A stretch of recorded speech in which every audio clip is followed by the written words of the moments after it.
Hello guys, by the time you may be looking at this video, I might be away on holiday. Enough of that guy. This is the guy you want to see. I'm back, tanned as ever. Well, I'll ask you, tan or no tan? I'll leave you guys to decide. Comment down below whether I think you have gained a tan. I feel like I have, but you guys can decide, I guess. I am so happy I'm back on the channel. I'm going to talk about a load of things because I've missed out so much in the 2 weeks that I went away. So much so that this video is going to be split into two parts. So today you see my first reaction of Fulham being promoted to the Premier League. Congratulations to Fulham. You're going to see my reaction of the Carabao Cup Draw for all Championship clubs, excluding Watford and Bournemouth at the moment. You're also going to hear my reaction of the latest transfers and the managerial appointments as well. And in terms of that, I'm going to talk about the first 12 clubs and I'm going to talk about the next 12 clubs next video. What I'm also excited about, the announcement of the fixtures is coming in 2 days time. I think you'll see me do a video on that as well. So we've got a lot to cover in the next couple of days or so. So now on the channel, I've gained 3 subscribers in the 2 weeks I was away. I started on 214, I'm now on 217, so I'm happy it's progress. But if you look at it in the long term with 1,000 subscribers, that's 0.3% progress to our target of 1,000 subscribers and a collaboration with BenHD. We need to increase that number as soon as we can in a big way. At this rate, it'll take me 10 years to get this collaboration done where we probably have both retired. Come on guys, I need you to like and subscribe to the channel if you haven't done. If you're new around here, welcome to the channel. My name is Alex. I do championship content on the go, football content in general. If you have done, please subscribe to the channel and please share it to football fans of other football channels, to your social media, anything that you can to put me out there. That would really make my day. And if everyone does that, I should be up to 1,000 subscribers in a quicker wait at the moment. Now to one thing I think one person that's been thinking about.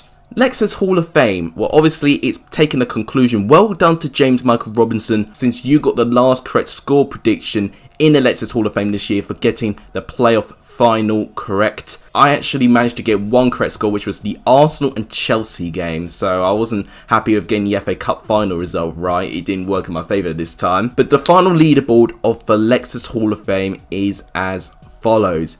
Joshua Frood, you are first place with 19 points, and James or FizzJMR, with that final prediction, you have overtaken Dark Knight 13 to finish in second place. Just look at this, 21 names on this Hall of Fame, absolutely incredible. What kind of prize do I have for the winner? Well, don't have a physical prize at the moment because I'm working with the absolute scraps that I can just to be on this channel. But what I thought I'd do, I'd get your name out there. If you see the channel art, your name is now on it. It was originally this, but now I've changed it, saying congratulations to Joshua Frood, 2019-2020 winner. So I hope this is a good enough prize for you, and I might think of something else later on in the future. But well done, Joshua Frood. Give him a round of applause. He has won the Lexus Hall of Fame this year. Who will win next year is another question. It'll be even harder, I can guarantee it. But without any further ado, let's talk about football, and that is what you're here for. So we'll start off with my reaction of Brentford 1, Fulham 2. This happened on the first day of my holiday.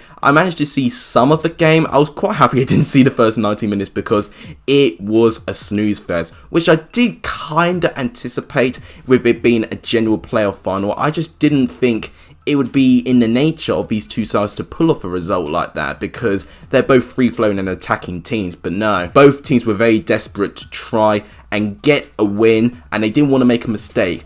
But it was the experienced team Fulham that have managed to pull off their win in the end. Joe Bryan scoring 2 fantastic goals. That free kick was so clever to get past David Raya, but also the second goal. But to have that pace in 120 minutes of football is absolutely incredible. The great build-up play as well. He managed to cut through the whole defence and slot it past David Raya. Dalsgaard made it a nervy finish for scoring the final minute of the game, but Brentford didn't do enough. Benrahma did have a couple of chances. Rodak was really good in this game, but ultimately Brentford were just not good enough, and Fulham soaked to the pressure and actually I felt they were deserved winners. They did look the more threatening side in the 120 minutes. So congratulations to Fulham, who are promoted to the Premier League. They've got to hope that they get rid of their mindset of them being a yo-yo club. You know, they were promoted 2017-18, relegated 18-19, but now promoted 19-20. They've got to hope they have a few seasons in the Premier League to make some progression, and I think they do. Fulham do have some good nurtured players for the Premier League.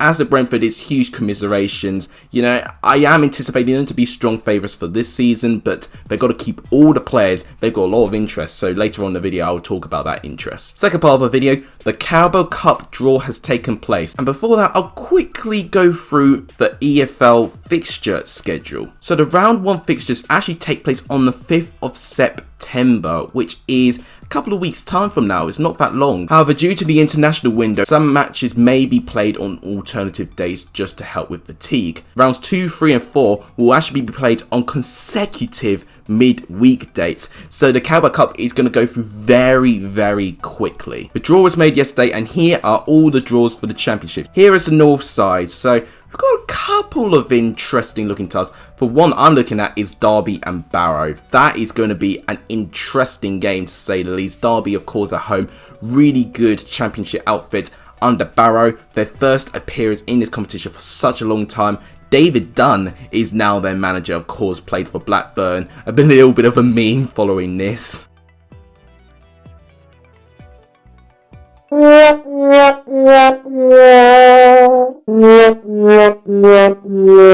Salford and Rotherham, which I think is interesting as well. And we've got an all championship tie, Barnsley and Nottingham Forest. We'll see how these two sides have it out against each other as well. Here's the southern side as well. One game does stick out, Newport and Swansea, a Welsh derby, which should be quite interesting. Newton and Norwich I think will be a bit interesting, an all championship tie. Reading and Colchester I think is also going to be interesting. Of course, Colchester went to the quarterfinals last year. Brentford and Wickham is another interesting tie for me. Obviously both recently played in Wembley, Wickham having success and Brentford having failure in Wembley. So going back to the EFL, obviously their Carabao Cup games are going to be played very quickly, starting for the 5th consecutive midweek dates up to the 4th round. Of course, after that would be the quarterfinals, where they have to space it out a bit. Now to the actual championship season. Of course, we know it starts on September the 12th, but they're planning to conclude it on the 8th/9th of May 2021, which is in and around the time where they naturally would conclude a championship season. So of course they're going to try and fix the fixture schedule, of course played 4 to 6 weeks later than usual. The championship will have 13 midweek matches. 13! I mean, you tend to get around 6 or 7. 13 midweek games to try and get the schedule back to where it should be. That is going to be absolutely intense to keep up with. And the final thing with the playoff final, they aim to play in around the 29th and the 31st of May, which I think is reasonable. So that's the news coming on from the EFL and the Carabao Cup side of things. Now let's go through to the first 12 championship clubs and I'll tell them my overall view and opinion of the start of the transfer window. So I'll start with Bournemouth. Obviously a lot of change has gone place with Bournemouth. I don't think not as much as Norwich have at the moment, but Bournemouth in terms of coaching and managerial styles, they have completely changed. Of course, they have Jason Tindall in charge. I made a little bit of my reaction to Jason Tindall coming into Bournemouth in my last video before I went on holiday. Check it out if you haven't seen it. I saw his press conference and actually he doesn't want to get rid of the attacking philosophy, which was what I expected. He's worked with Bournemouth for 12 years, so he knows exactly what the club's about. Could be a good appointment, but as a manager, I absolutely have no idea how he's going to cope. But of course, he's made some changes in the coaching department as well. Stephen Purchase and of course, Graham Jones, recently manager of Luton Town. He is now a coach. And obviously as a coach, he's done a lot. You know, he took Belgium 3rd place in the 2018 World Cup. I think he's much better as a coach and not as an independent manager. So I think that's a good signing for Bournemouth actually. But they have had some big departures, including their captain Simon Francis and their vice-captain Andrew Sermon.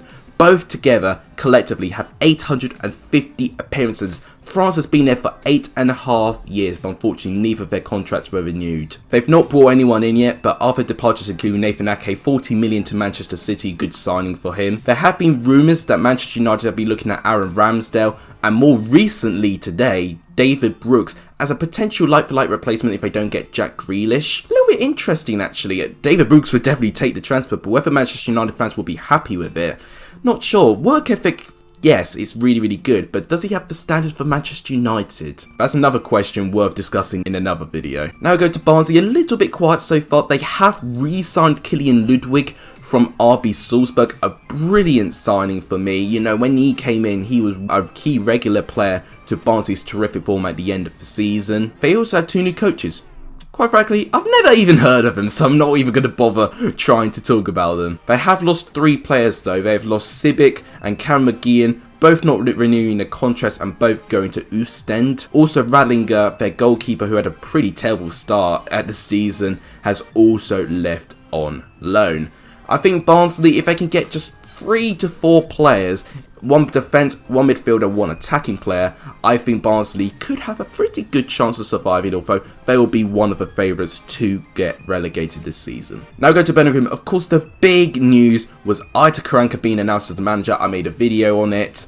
I think it's a really ambitious move for the Birmingham City board actually to bring Aitor Karanka in. I don't know how quickly the Karanka effect can take place, but I think he can do something with this Birmingham side. It does have talent. Another big part of their news was their announcement video made about George Friend. Blackburn have been one of the quietest clubs so far in the transfer window, not really getting a signing. The only signing they have made was Dolan from Preston, who's not really had much of a chance with Preston, and a small number of people have left: Tom White, Jack Evans and Matty Platt.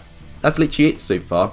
If Blackburn could get a couple of signings, I think Blackburn could be a good outfit this season. Brentford, of course, a lot of eyes are going to be on Brentford, probably looking them as the favourites to go up. They may no signings as of yet, because personally I don't think they need to. They've got the squad to go up to the Premier League. But the biggest news are the rumours towards Ollie Watkins and Said Benrahma, 2 very important players in Thomas Frank and Brentford's philosophy. When I was away on holiday, I heard Ollie Watkins was rumoured between Crystal Palace and Aston Villa. Of course, Aston Villa has Dean Smith, who has previously worked with Ollie Watkins. With Crystal Palace, I understand why they might want him, because they need another goal scorer rather than Jordan Ayew and Christian Benteke. I think Ollie Watkins can step up at his level, have a little bit of a similar effect to what Neil Maupay did, of course, who previously played for Brentford as well. With Said Benrahma, Aston Villa was also looking interesting, but I don't think Aston Villa can get both of them. They're going to have a ridiculous deal to pull that off. I mean, hearing Leeds, I think, are edging themselves forward in the race for Said Benrahma. Of course, Chelsea were interested as well, but I think they're looking to prioritise other positions, especially in the defence.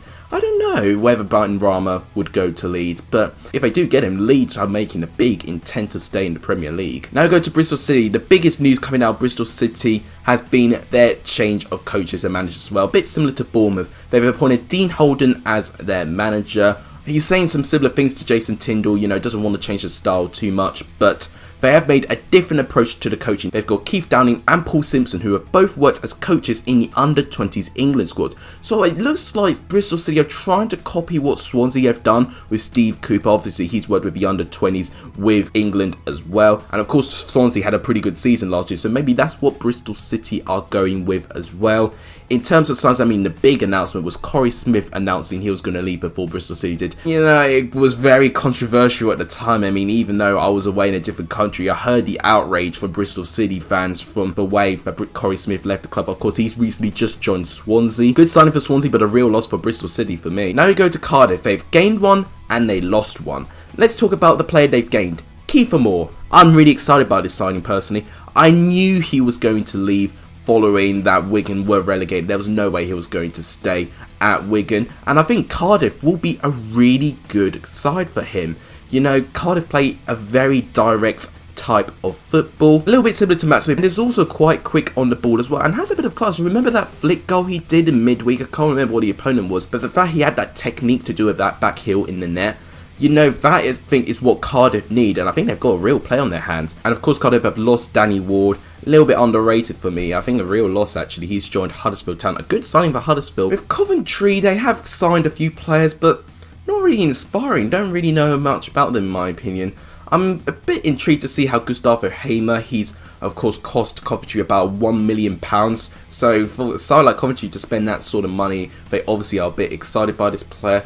Callum O'Hare, I've seen him a couple of times with Villa. I don't know about him. And on a list of departures, they've lost Zane Westbrook, and they've lost Jack Hickman. Coventry is one of these sides where I think they can have a good season. I mean, they've only lost one home game last season. They'd had a better home form than Birmingham had at St Andrews, and of course they're their landlords. Derby County, another side who have had a really quiet window so far. They signed Tiwichnik. I don't know if I even said his name right, but they've signed him. And not many players have left so far. I think there's been a little bit of news on Chris Martin. I think he's already left the club. There's been rumours he may be joining Nottingham Forest. Of course, they themselves have made 3 great signings already. Now to Huddersfield, of course, they've made their first signing, Danny Ward. And of course, they've got a new manager, Carlos Corberán, as well, who I've previously talked about as well. A couple of players have left the club though, following failing to renew their contracts, including Kachunga, being a real quality player for Huddersfield for quite a number of years. Stankovic, another experienced player for Huddersfield, has also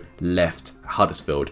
And you've got to consider what they're going to do with their loan signings of Toffolo and Emil Smith-Rowe. It'll be interesting to see if both of those good loan signings can stay, because I think they really did improve the club. Luton Town, literally close to no business. Jordan Clark from Accrington Stanley. Now we go to Middlesbrough. They started pretty quickly. They managed to get Grant Hall, filling him in George Friend's position, who of course they offloaded to Birmingham to reunite with Ita Karanka. He's 28, so he's not that much younger than George Friend, though Hall has scored 5 goals last season and is the 3rd ranking increase per Rangers player according to WhoScored.com. In fact, the 2nd best defender behind Ryan Manning as well.